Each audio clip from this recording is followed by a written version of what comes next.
An emergency, a signal for help, but who has the priority? Or look at it another way. Here, as if you have to be told, is a concept, congestion.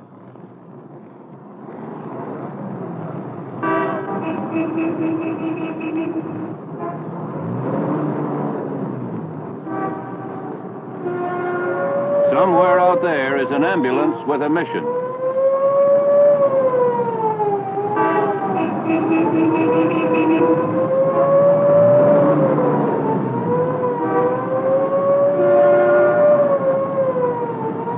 But no mission is going to be fulfilled here in this congested environment. Apply these concepts, signal, interference, congestion, mission, to military signal communications.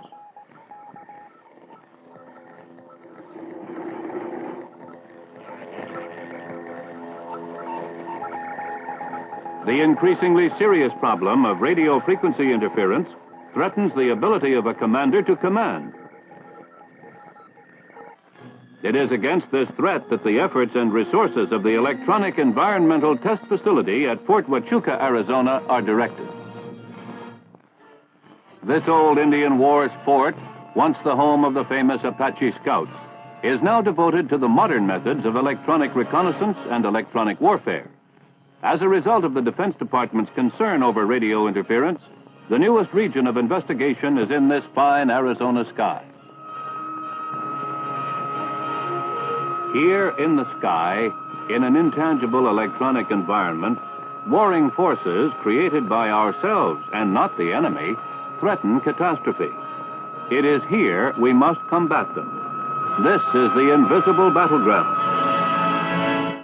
Congestion of the electronic environment, with the same self-jamming result as any motor traffic tie-up, has had an explosive history. Only yesterday, it seems, it was a rural environment. In the early days of radio, natural phenomena and its own weakness were a signal's only enemies. This didn't last long. With the appreciation of the reflective characteristics of the ionosphere, the skywaves came into use. Power, numbers, employment increased rapidly. The rural environment started to go urban. World War II brought an electronic population explosion, not only military but civilian. The existing knowledge of radio was exploited to its fullest extent in terms of number and power. Radar also appeared. The region of microwaves was invaded, and thousands of germinal ideas were planted for the future. Meanwhile, the electronic environment was filling up.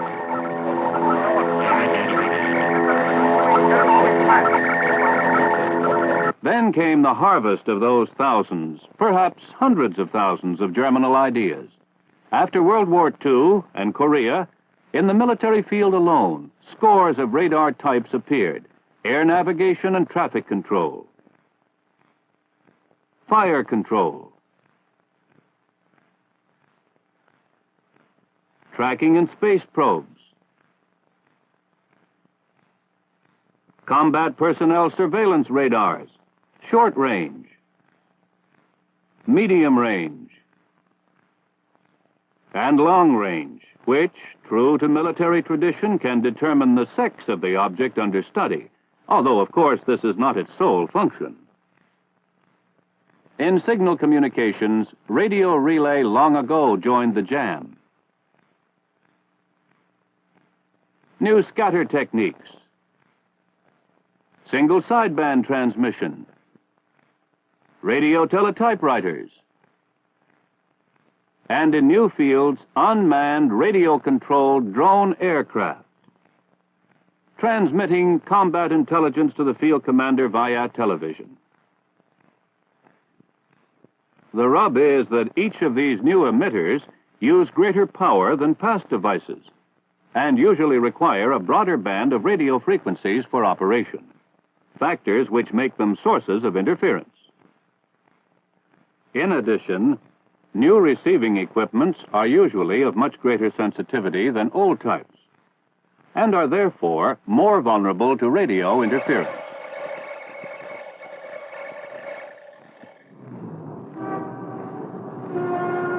The fact is, we have created a monstrous bumper-to-bumper condition in a limited environment. An environment already overflowing with hundreds of thousands of devices which have been skillfully designed and tested for their specific missions, but not for their compatibility on a thoroughly congested battleground. Unless this massive electronic emissions is controlled, the step from chronic inconvenience to catastrophic signal communications breakdown is short and unpredictable. Order in this electronic environment has traditionally been achieved by separation. Frequency separation is utilized if two emitters or nets of emitters must operate in proximity. Distance separation is utilized if two or more nets must use the same frequency, but not interfere with each other. Time separation or time sharing is utilized if they must use the same frequency and operate in proximity. These are the three basic and inescapable principles on which every system of radio frequency assignment are based, no matter how complex. This complexity is emphasized by the fact that the field army of the immediate future, from division through corps up to Army Command, will have a total of 75,000 electronic emitters in an area approximately 100 by 100 miles. This sheer mass places a heavy burden on the radio frequency spectrum. The spectrum is a fixed natural resource. It cannot be changed or expanded. It can only be shared, juggled, or in many cases, traded. Since the beginning of World War II, the task of frequency assignment has grown from the part-time duty of a junior officer, with the help of what came to be known as nosebleed charts, to the highly demanding and frustrating profession of frequency engineering. Frequency engineering includes, among its functions, almost daily collective bargaining for channels in which to conduct defense operations, vital research, and vital signal communications. The old simple rules of separation in frequency, distance, and time have simply gone out of date. Record special observation. Is this environmental congestion truly serious? Or is it merely a chronic inconvenience we can live with? You be the judge. Here is a standard Army receiver, a typical sensitive instrument. Fahrenheit, 2.44 degrees Fahrenheit. Surface This is a visual representation of what we hear. Below it is hash, composed of many undesired signals transmitted on the same frequency to which the receiver is tuned. When they are combined, the result is simple radio interference. We can hear it. It can completely overwhelm the desired signal. It may be many signals, or it may be just one. The interference can be intermittent. One or many. Hash or a single intruder. The sense is lost. Intelligence is fragmented. Command control is lost. Radio interference is one of the hazards of the battlefield.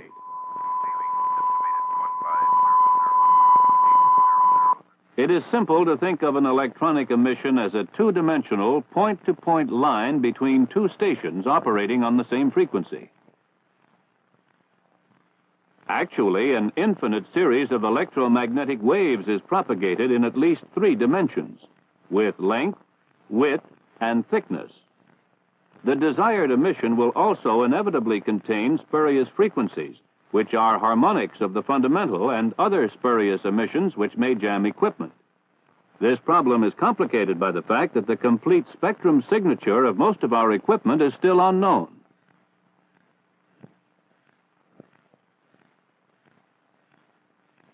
The third factor, interaction, is potentially the most dangerous of all. Its basis is the familiar and useful heterodyne action of electromagnetic waves encountering each other in a detector. Signals of differing frequencies on meeting in the detector add, subtract from each other, divide, producing several differing frequencies at a time. The principle is employed in every modern superheterodyne receiver to turn any incoming signal into a standard intermediate frequency, which the receiver then processes into an audio signal. Do we always need a superheterodyne receiver? No, any detector will do. Nature and man provide many. We have all heard about old steam radiators suddenly becoming radio receivers.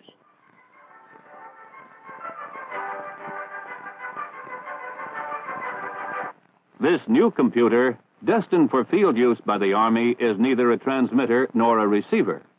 It is, however, an electronic instrument, ready and willing to become a detector if the proper emission comes along. Interfering or spurious emissions can disrupt its operation. This is like giving a field commander an intelligence report from which every second sentence is missing. Interference, of course, may not produce mechanical evidence of its presence. It may get into the act mathematically, inserting small errors in the computations, which can be magnified into disaster on the battlefield.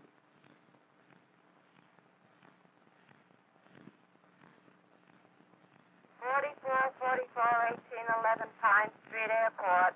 4444-1811 Pine Street Airport. There is a strong suspicion that interaction between a taxicab dispatch transmission and the command control equipment of an experimental missile many miles away 22, where are you? Passenger close in Maine is blowing his top. resulted in the loss of the missile. Ironic, yes. Also dangerous and expensive if stray electronic emissions can interfere with the control and application of modern weapons systems. We know they can, and we take the proper precautions against known emissions.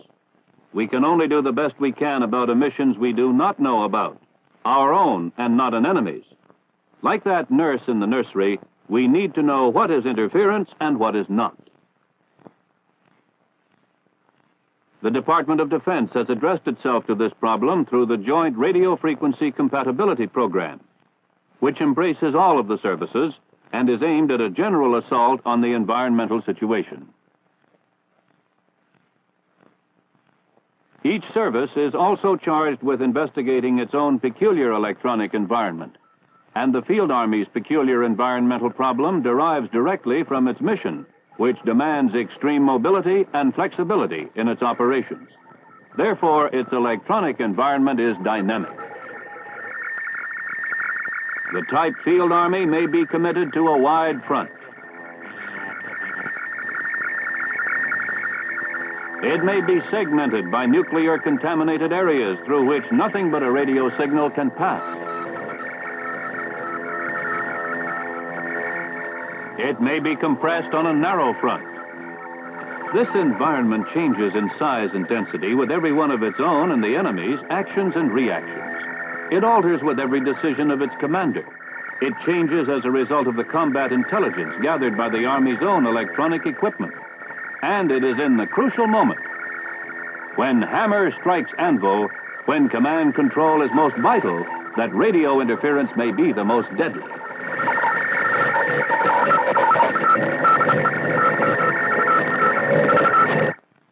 It was to this problem that a study group addressed itself at the United States Army Signal Research and Development Laboratory, Fort Monmouth. Support was drawn from many eminent universities, institutes, and commercial contractors engaged in the study of radio frequency interference. A typical problem considered was the assignment of frequencies for a field army. It required 8 weeks to devise a frequency engineering plan which on paper would result in a minimum of radio interference. A great mass of data concerning the known spectrum and propagation characteristics of current Army communications equipment was gathered, and the problem was submitted to a high-speed computer. This mathematical computation indicated a high probability of radio interference at every level of command. The final report of 4 Project Monmouth studies recommended that An experimental area be selected where concentrations of equipment for all services could be installed and operated under closely simulated wartime conditions. The need was for a field validation of laboratory analysis, and the even more urgent need for data up to now unattainable. On the advice of the Army Scientific Advisory Panel and the Chief of Army Research and Development, a plan was drawn up, funded, and development begun for the Electronic Environmental Test Facility. The first prerequisite of the EETF was an area relatively free of electronic emissions. This land, largely in state and federal ownership, arid and almost unpopulated, existed northward and westward of Fort Huachuca. Of this expanse of several thousands of square miles, only a few hundred acres would have to be available for test sites scattered through the area. A realistic tactical program was prepared, and plans were made for the actual deployment of field army transmitters to create a real electronic environment in which to study radio interference. The development is centered on Gila Bend, Arizona, 170 miles from Fort Huachuca. A 2-year program will evolve in 3 phases, each to be a building block for the phase to follow. Phase 1, small units operating in an environment generated by the next higher echelon. Phase 2, a combination of divisional units operating in the environment of a division. Phase 3, the division in the environment of a corps in isolation. In effect, evolution of all 3 phases began at the same time. The first step, after determining the units deployed in the tactical program, was the determination of the number of emitters required. The forward test site, representing a small unit command post, would be the core of the facility. The deployment of tactical equipment for actual transmissions would be realistic around the forward test site. Beyond this area, certain low-power emitters have no electromagnetic impact on the environment at the test site. These could be eliminated.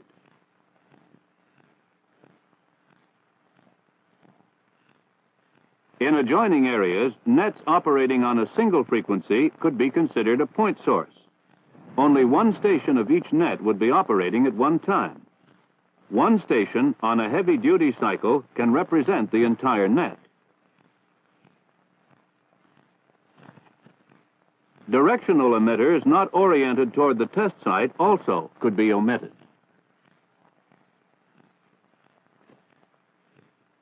Others, however, with minor lobes oriented to the test site or augmented by such factors as obstacle gain would, of course, be included in the environment.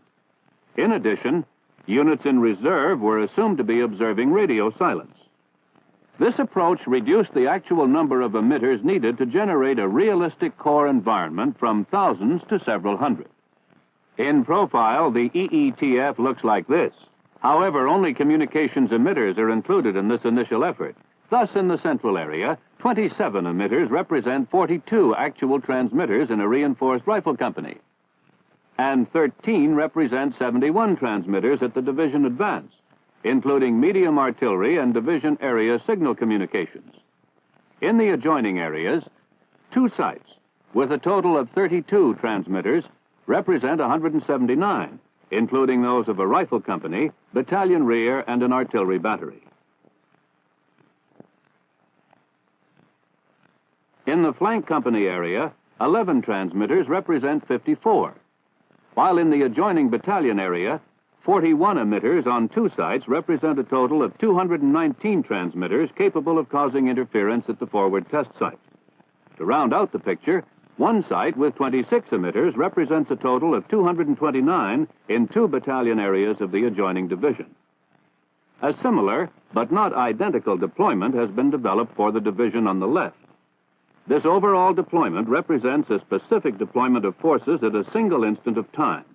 It is our starting point on which we can build more active and fluid tactical situations.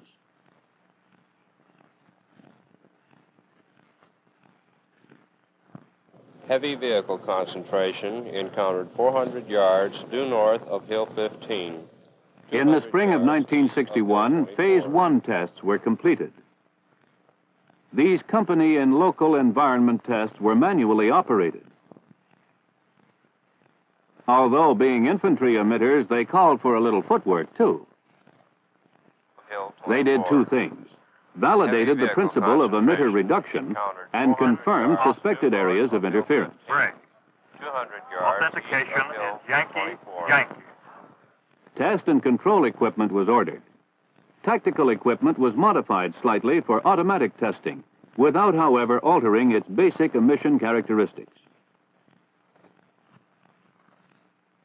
To extend the findings of the test facility to other areas, different soil and terrain conditions, and larger military concentrations, use is made of an interference prediction model.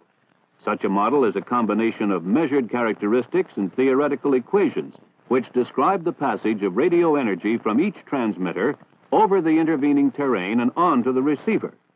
The facility validates the model, and the model extends the usefulness of the facility. A spectrum signature program, a project of the Field Test Directorate of the Proving Ground, is also underway.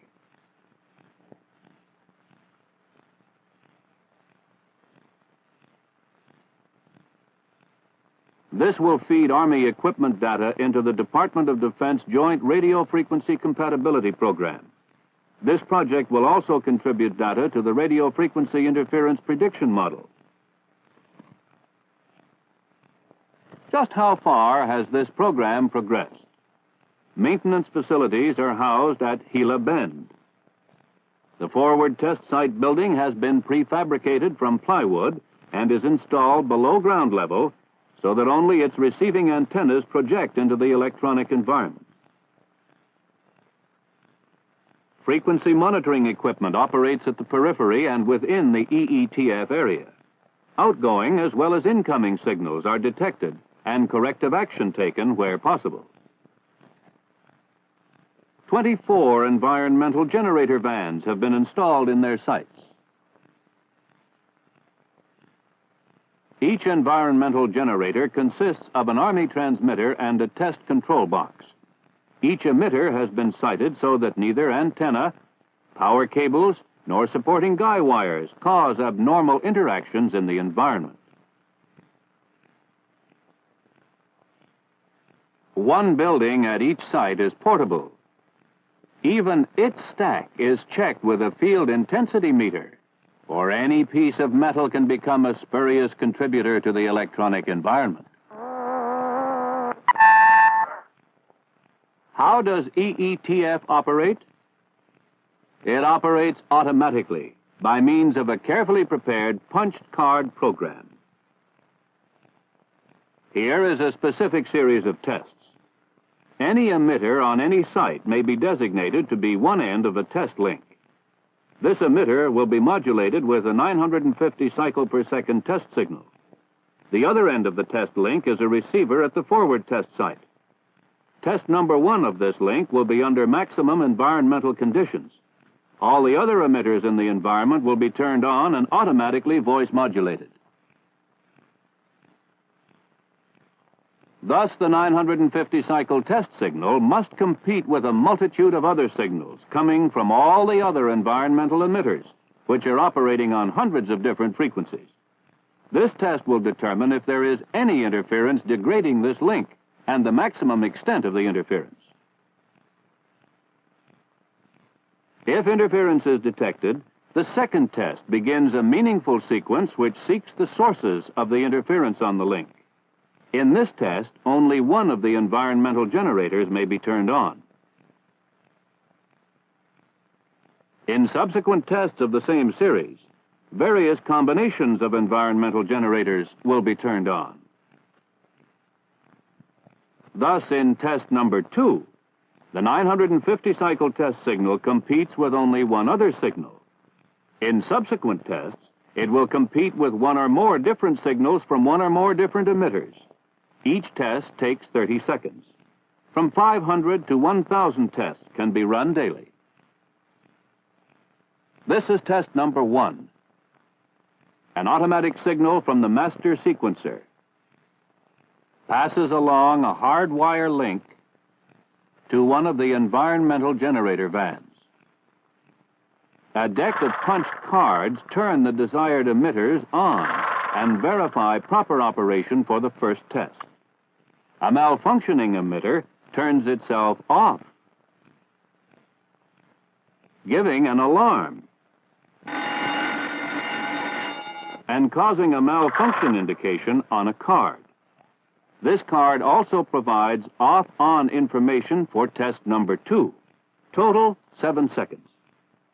Now the test link transmitter is modulated with a 950-cycle test signal. In the van, a pre-recorded magnetic tape voice modulates all the other emitters on the site included in the test simultaneously. This is Industry Van Site 11 at Gila Bend, Arizona.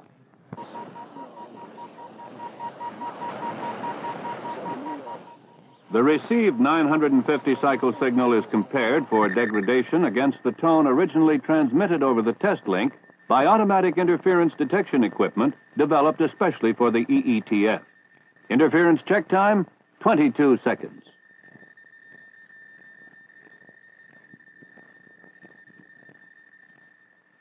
The result is then transmitted by the interference detection equipment to a card punch machine.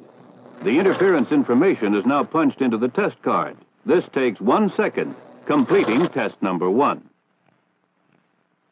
Total elapsed test time, 30 seconds. Each subsequent test follows exactly the same cycle. The data transmission system is less sophisticated. The punched cards are transported manually from the van sites to a central collection point. Simple, effective, and dusty. The raw data is reduced and processed at Fort Huachuca. This is new information about the electronic environment.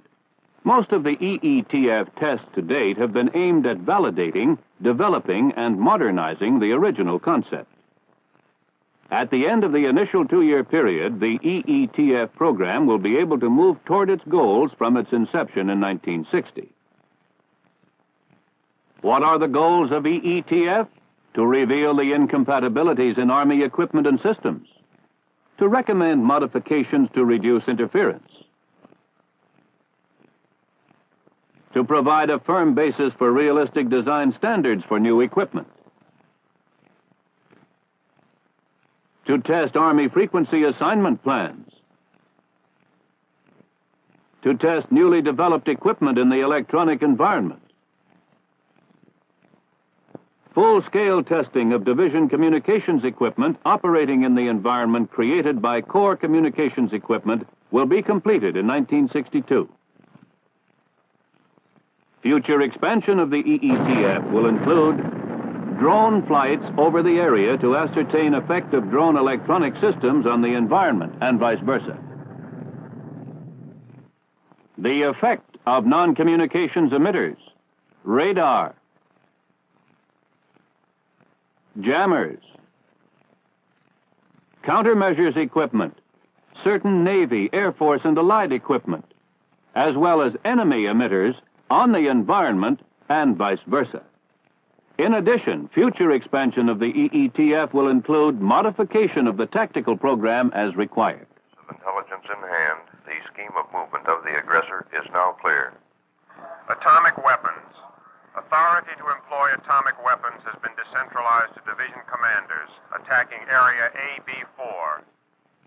By the methodical buildup of the facility, by experiment and study of new data, it is planned to meet the threat posed by a congested electronic environment, so that the voice heard on the invisible battleground is not the voice of confusion, but the voice of command.